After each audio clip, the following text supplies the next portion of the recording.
He's known as the man with the beret. He has managed Intel PC Client Group with revenues of over $35 billion a year. He loves doing the exceptional, and he has been named by Forbes magazine as one of the world's 10 most brilliant technology professionals. I'm talking about Mr. Muli Eden, a senior VP of Intel Global and the Intel Israel president, who will describe some of Intel Israel's most interesting project and his vision about collaboration between global corporates and Israeli high-tech industry. And maybe he will describe how we can take some of ARM market share in the mobile. Bring it on, baby. So please welcome Mr. Muli Eden. Sure, thank you. I see that everything here beside my presentation. So I've used a few notes that I wrote while I was sitting over here. And, I didn't know, I said, guys, coming to Tzaf Shmone phones, we are the microprocessor guys, although lately we come to the phone business. And then they say, we want you to speak about the culture and how to behave with customers, and if you can speak a little bit about the phones. And by the way, ARM is going to be there. So the Israeli culture, they know the Israeli culture. I say, ARM is going to be there? They say, yes. I say, I'm going to be there as well. And by the way, big mistake, I say, make sure that I'm after him. So I'll start speaking a little bit about the phone if you'll find the presentation, and I will consider, and I'll finish with, I'll do it very briefly because I don't believe it's a PR campaign, and I'll try to speak about my experience about dealing with customer abroad, and I'm sure that in Tzaf Shmone you'll meet many people in Barcelona that you'll need to speak. Now, before me, I believe Danny Gillerman apologized for his voice, right? I'll have to apologize for my accent. If you don't have a clue about what I'm talking, listen the way that I speak, from right to left. It will make much more sense. And when I was introduced, they say, if you have a smartphone, you probably have one of the chip inside it. We are here to fix it, so it's okay. But at the end of your presentation, you say you like to see a healthy competitive environment. And at the end of the day, jokes aside, I believe what's very important for everybody is to have a healthy competitive environment. It's good for everybody. It's good for us, putting us out of the comfort zone. Definitely it's good for the ecosystem. And a good competition is always good for everybody. At the end of those sometimes you have to go through some rough time. So let me give you just a glimpse where Intel is in the smartphone area, because I will not argue with any one of the trends that you say. I believe a lot of the trends, we see them. We are not speaking in Intel about computers anymore. We are speaking about computing. And for me, computing is anything that has a socket. Is a computing, because what is computing? It's phones, it's tablet, it's PCs. Pretty soon it will be the wearables. I don't know how many of you have it, and you know exactly how many steps you are doing and everything. It's going to be all over, and this is the things. With respect to the smartphone, I believe it's very interesting, and I believe this is the reason that we are trying to go over there. We identified. If you look what you are doing today on a smartphone, it's definitely not the traditional things that you did on a phone. You are doing browsing the internet, you're checking your email, social networking, take picture, location application, natural interface, ways was presented here before. Let's admit, voice and texting is just two applications on a smartphone, and most of the time, 90% of your time, you are not talking on a smartphone and you are not texting on a smartphone, you use it for other things. The thing which is important for us is that it's called smartphone. And if you notice year over year, the smartphone is getting smarter and smarter and not funnier and funnier. Smarter is our business. So that's definitely when we are going to go. What we are trying to do, and this is definitely kind of competition, but as I say, it's a healthy one. We believe that people expect, first of all, to have software compatibility, and the same piece of hardware will be able to run Android, will be able to run Windows, will be able to run iOS. You choose freely which operating system you want to address. We'll try to deliver a platform that can run on everything. I believe this is one of things. And with respect experience and performance, I agree. Intel used to speak about performance. I believe the word today is power performance. It's been performance within an envelope, but I do believe that performance is still very, very relevant. I read an article, so I'm not sure it's right. Maybe you know it, but the people said that the difference in performance between iPhone 5 and the first iPhone is 1 to 50. So no doubt about it that Apple knows that you need the performance, and I believe the more performance we have within the right envelope, definitely the better experience we'll be able to deliver to our users, and that's what we are doing. Going into phone, definitely you are going to meet there many of the customers. By the way, and I believe many of the customers are developing today both on ARM, some are starting experimenting on Intel solution. Some of the Intel solutions have been developed over here in Israel, and I'll come to it in a second. And actually, we are trying to address, this is the phone that we introduced here lately. This is the one phone, at least in the room, that have got an Intel solution inside. And we are addressing two segments. One is the mid-range, upper range of the smartphones, which is represented by Orange or by Motorola. And the other one is the emerging market, mainly India, China, potentially Brazil. And this is more kind of the entry level for people that are more conscious on the money but want to be more on the entry level. So this is a line of phones that have been going specifically for emerging market. And as you say before, definitely GDC is going to be a place when all the companies are going to do a lot of announcement. But definitely for the people over here, and I know that people are going to go there to do a business, as an Israeli and as an Intel person, but definitely as an Israeli, if you need to have any matchmaking with Intel Corporation, I'll be more than glad to do it. And if you need any matchmaking disregarding Intel, which is relevant, that we can open the door, definitely me and my colleagues from Intel Capital will be more than glad to help, even if it's not directly related to Intel. These are the two roadmaps that we are doing. So as I mentioned, we are going to develop solutions here and here. And I believe the interesting things that we are doing today, we are not developing microprocessors, we are developing full solution of a phone, which we call FFRD, Form Factor Reference Design. We give it to our customers, and they're doing all the development on top of it. So this is a little bit about, we believe that we can speak about the phones. I believe competition will be there. The future will tell who is going to be right, who is going to be wrong, but definitely there'll be very interesting competition in the phone market. Speaking about us, Israelis, beside the cute accent that we have, everybody speaks about the Israeli startup nation. By the way, don't give this book to any American. He got already 2 copies, trust me. So he read it inside out. I believe it's a great book, and I said it in the press conference 2 days ago, because it shows what's special about us. It's also a very risky book, because this book actually speaks about how great we are. We've got, by the way, beside the US, we've got most companies registered in NASDAQ, tiny Israel, etc. But actually what this book is describing is actually what that we are harvesting, what we implemented 20 years ago, 15 years ago, including one-time injection of the Russian immigration. This says nothing about what's going to happen 20 years from now, and I elaborated on it 2 days ago in the yearly press conference in Intel. It was misinterpreted like threatening and stuff like this. You do not threaten your country. I'm here, my kids here, and my grandkids here, so I'm not threatening anything. I just don't want to be complacent. I want to make sure that we live a very nice place for the people that follow us to live. And the question that I was asking myself is, what makes us a startup nation? Is there anything special about the Israeli engineer? And I fully agree with what Dan Gellerman said before. That's what's happened. That's what you are selling when you are going to sit over there. You are going to sit as individuals. And I believe definitely yes, there is something special in the Israeli engineer. Notice that I say something special or something different. I'm not saying, anybody from the press, raise your hand. Get up, leave the room. No, I'm kidding. I'm kidding.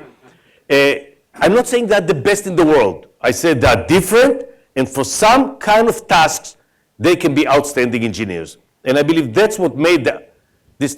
For example, if you look at the Israeli engineer, he's totally undisciplined. Israelis are chaotic. They're chaotic nature, and I'm known for my management style. I believe that innovation strives on chaos. Innovation do not grow on processes. You cannot bring everybody to the room. 1, 2, 3, let's start innovating. So whenever I came to a place, by the way, in the US, it was really traumatic, both to me and to my subordinate. First of all, I create a chaos. And then I'm trying to rein and control the chaos. But the chaos must be there. I love chaos. It's beautiful. Really, I'm not kidding. Israelis is chaotic by its nature. By the way, is it education system? No, this is the one case that you don't need to blame the education system. If you go to the US, by the way, I was 10 years in the US. I'm chaotic. I went for 7 months. I came back after 10 years. And I came in last year, so I lived for 10 years in the US. You go to the supermarket. A mother is walking in the supermarket. A 3-year-old is walking after the mommy. And she's doing shopping. You go to Israeli supermarket, some small creature is storming and screwing and ruining the whole supermarket, and the mommy is running, Moshe, no, Moshe, no. He was not at school. Is it the way that he was brought up? I do not know, by the way, I don't have the answer. But definitely you can see the difference in the 3 years old. If you speak about the engineers, you've been in the US. When you're in the US and tell the engineer to do something, what's happened? He does it. When you come to an Israeli engineer and say, do it, the first thing that you hear, why? You hear it. For example, to a room in the US, I don't know if you went to this trauma, and you go to the next cubicle and you try to understand what he's doing. The answer is, mind your own business. In Israel, everything is my own business. What do you mean, mind my own business? And you know, maybe I always tell people that explain equal exaggerate and simplify. And intentionally, I'm exaggerating a little bit to make a point, but the point is still valid. I believe the way that we think, the way that you are looking around yourself and you want to know everything, that's the essence of a system engineer. A system engineer is not the expert in A, B, C, D. He's the one that needs to understand everything. It's our nature. So again, I'm exaggerating a little bit, but there is a difference, and I believe there is something that we can offer to others. I was asked by Yael, where's Yael?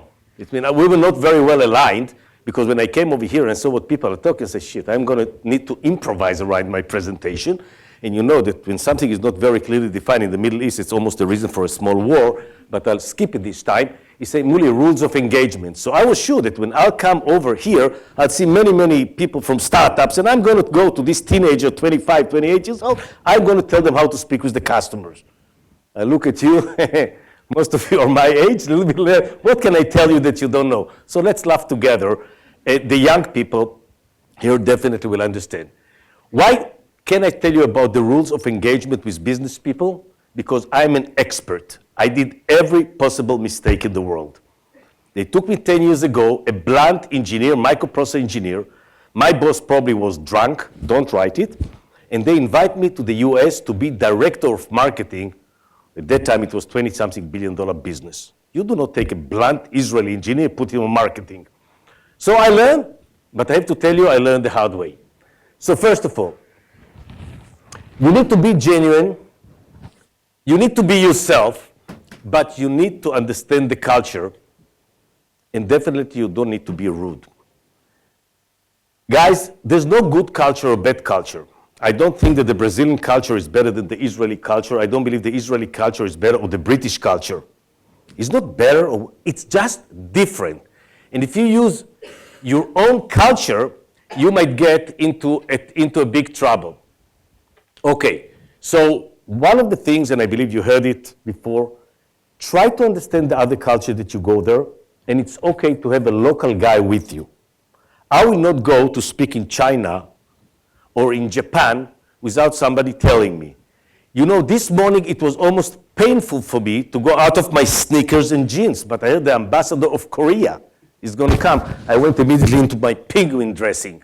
You'll never see me like that. Yesterday, the press conference. Why? Because I know that the code of conduct in this country, if I'll come with a jeans and sneakers, it will not be considered very respectful. In the US, when I go to visit Dell or HP, I can go with a jeans and sneakers because most of the chance my counterpart will appear with jeans and sneakers as well. And for that reason, when I go to do business in a country that I don't know, I ask the locals, guys, what's the code of dressing? How should I appear? What am I allowed to say? What I'm not allowed to say? Are they friendly? How do you do the business? Do you do it in the meeting or you do it after the meeting? How much do I need to know to drink? If you do business in Korea, you better know. Because that's when you're going to close the deal at the end of the day. It's not always in the room. Sometimes it's in the evening. So first of all, rule of engagement. Be careful when translating from Hebrew. I believe I wrote it here because it was amazing. Dubi is still here? He'll pay for it. He said when he was speaking with one of his guys, Shuki, In the US, he told him, no, no, you are wrong. If you say in the US, no, no, you are wrong, you start in the wrong foot. Because you kind of nail him to the wall. Now, what he's supposed to do? It's mean you didn't leave him any place. In the US, you don't tell anybody you are wrong. You tell him, I'm not sure I'm following you. Can you reiterate? Can we think about it together? How about reconsidering the subject? What you mean actually is that he is wrong. But they've got their own way to say something, and you've got your way. And guys, when I hear the Israelis, my subordinates, coming to the US and saying something, you are wrong, I shiver because that sounds rude. And by the way, when Israelis say you are wrong, he's not just saying, he's using gesture. I'm now an expert in gesture. I'm working on gesture. He's doing like this. You are wrong, and give this twist to the face. So you'll know that he's wrong. And Paolo Tellini, my CEO, always when he's coming to Israel, he's giving his speech. Any question, 2 years guys Intel come and say something, ask a question. Paolo Tellini, my CEO, definitely give him the corporate answer. And the guys wake up and say, Paul, yes, you do not get it. You are wrong. Let me explain to you. And Paul always asks me, what is this? And I told him, this is to make a point. Guys, it's to make a point in Israel. It's not always to make a point in other culture. It might sound very, very offensive. And I'm telling you, when I listen to English and Dov say you are wrong, I was kind of jumpy. I will not tell American you are wrong. By the way, I do not let the American telling me that Israeli are blunt. I say, I'm not blunt.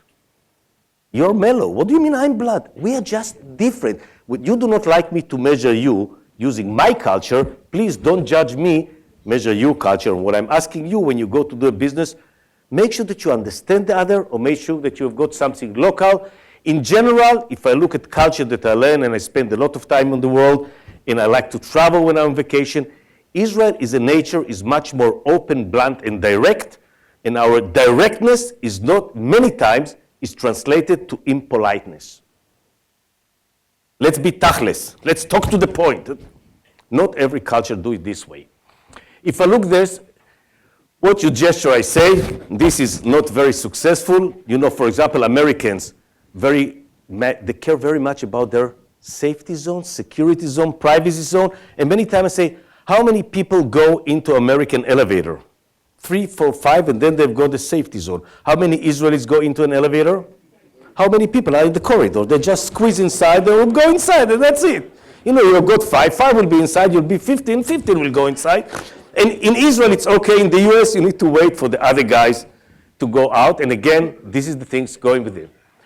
Build personal relation, we are good at it. Guys, speaking about Israel, and I loved what Dan Gillerman said, because you are what you are. We are very open. And you know, when I was working in the US, as a culture, we are very friendly. It's beautiful. Most of my customers, after 1 year, were not my customer. They've been my friends. It's an asset. We are good in it. We are open. It's very easy for us to invite people. And Danny Gillerman said, if you want to be good ambassador for Israel, invite them to Israel. All my customers, Fujitsu and NEC and Dell and HP, everybody is coming to visit me in Israel, and I take 1 or 2 days off, and I take them to Jerusalem. And the first comment was, this is not what we have seen on CNN. This is not, people are not shooting each other in the street and stuff like this. The impression is so wrong if you watch TV that this is definitely what as ambassador we can do. And for example, another thing, I was in the US, they will invite you to a restaurant. In Israel, it's very common to invite somebody to your house. You cannot imagine what will be the reaction of a Japanese or somebody else that I invited him to my house and my wife catered for us. Don't be shy about it. I believe we are very friendly. By the way, there's also consequences, because many times I was in the US and people start telling me the problems, and I almost gave the standard Israeli and told them, moment, I'm not the Wailing Wall. Why are you crying on my shoulder?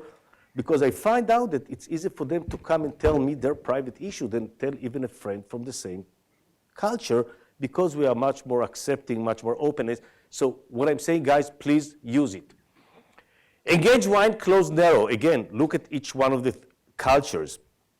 You can speak with everybody, 20, 30 people in the room, but sometimes in order to close the deal, you need to go and try to sit only with 1 person or 2 persons.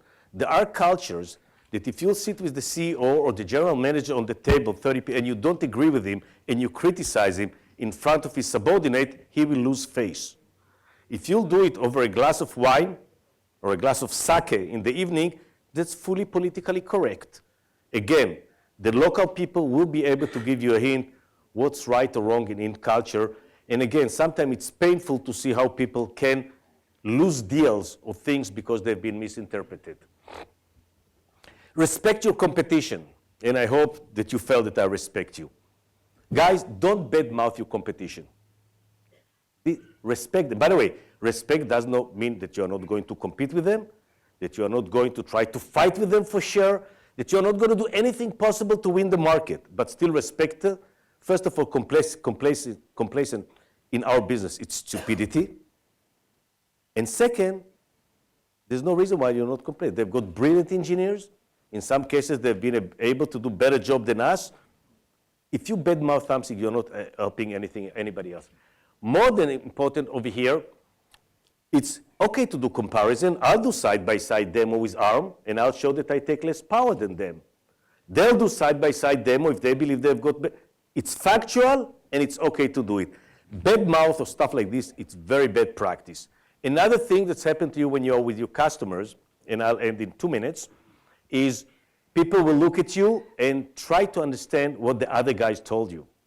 And they'll be very friendly. Okay, so what exactly HP and Dell are doing? You've been there 3 days ago, and you almost have the temptation to be friendly. The minute you tell them anything, they know that you'll go to the other competitors and you tell them about them.